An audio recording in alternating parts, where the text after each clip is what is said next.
Good day, good people, and welcome back to my channel. Now, tonight's video, I'm not going to hold you guys for that long, but there are definitely some things I would like to get into. But before we get into all that, if you're not subscribed to this channel, hit that subscription button, hit that notification button and bell so we can be notified every time I'm dropping a video. Hit the like button, hit the share button, and as always, drop a comment in that comment section. Now, let's get to tonight's video.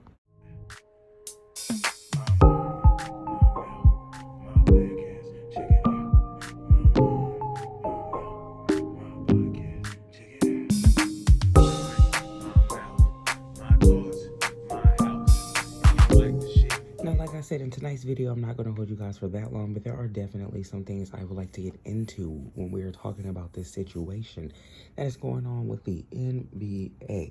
And it looks like Chauncey Billups and Terry Rozier, Rozier. Y'all know I butcher names all the time.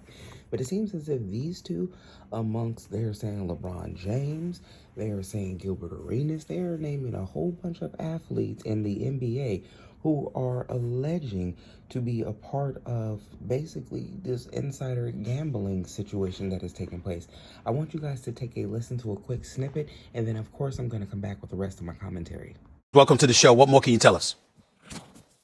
Kash Patel right there. He actually has been even more involved in the last few weeks, but this is an investigation that's been going on for at least 2 years. Terry Rozier has been investigated by the FBI for sports gambling, illegal sports betting involvement. And so he was arrested today. A note here, the NBA had actually cleared him before, but now he is obviously arrested, taken into custody. Chauncey Billups was arrested this morning. Both are sitting coach or player, right? So Chauncey Billups was literally coaching an NBA game last night in Portland, a loss to Minnesota, and he was arrested this morning at 6 a.m. in Portland. Terry Rozier was on the Miami Heat bench last night in Orlando. He was then arrested in an Orlando hotel at 6 a.m. And for Chauncey Billups, his involvement, like you just said, Stephen A., was because of illegal poker operation tied to the mafia. Now, they are saying that Billups allegedly is co-conspirator number 8, and that he informed a bettor on March 24th of 2023 that the Blazers were going 32-40 at the time, were tanking, and that they were taking some of their key players out of the matchup for the Chicago Bulls game. And that bettor who he gave the information to went and told another bettor. They allegedly, placed a wager on the Blazers losing, and a short time later it says that the betting odds changed once the Blazers plan to sit players become public. And honestly, this isn't the first thing that has happened. There's been plenty of games, there's been plenty of things that they have been looking into. These folks have been looking into these people, at least this situation here, for the past 2 years. So no telling how long they've really been paying attention to the people to see what they've been doing and what, greasy fingers they are in.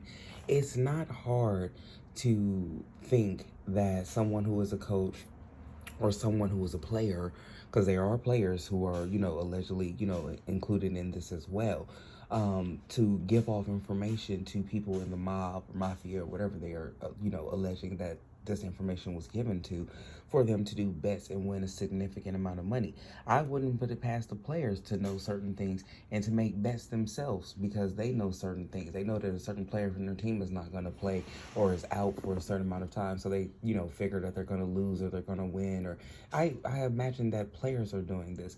I'm surprised that they're just now cracking the code with all of this information, especially when we had a few years back. I remember the referees were coming out and telling us their stories, and one of them had gotten in trouble and a whole bunch of stuff, and he came out and told his story about how these people were basically, coming after him and his family if he did not call certain, calls during the game to make things go the way that they wanted the game to go. But with these players happening, it's kind of crazy because it's like you feel like it was happening the whole time. I feel like this has been happening ever since this has been started. I've always felt like there was betting wagers and stuff, and with them putting gambling and betting so high at the cost of people. Come on, bet on this team. If you guys come over here and sign up for this, we'll give you $50 off of here. Everything is bet, bet, bet, bet, bet. And everybody is, able to make some money if you know how to bet correctly. There are a lot of people who do lose a lot of money, but if you're able to do it correctly, then you for sure can make some decent amount of money and make a living off of it. A lot of people do bets for a living. So to see that this has happened, I don't think that it is, surprising or shocking. It's probably surprising or shocking who the people are that has been caught up. But I definitely want to see what the ending result is going to be, because this has been happening for years. I think that the way that this whole situation is going to play out is definitely going to be interesting. I definitely want to know what they have to say about LeBron, Gilbert Arenas, since all of these other players that they are alleging has something to do with this. Y'all drop a comment in that comment section. Let me know what y'all think about all of this, and I'm going to catch y'all in the next video respectfully.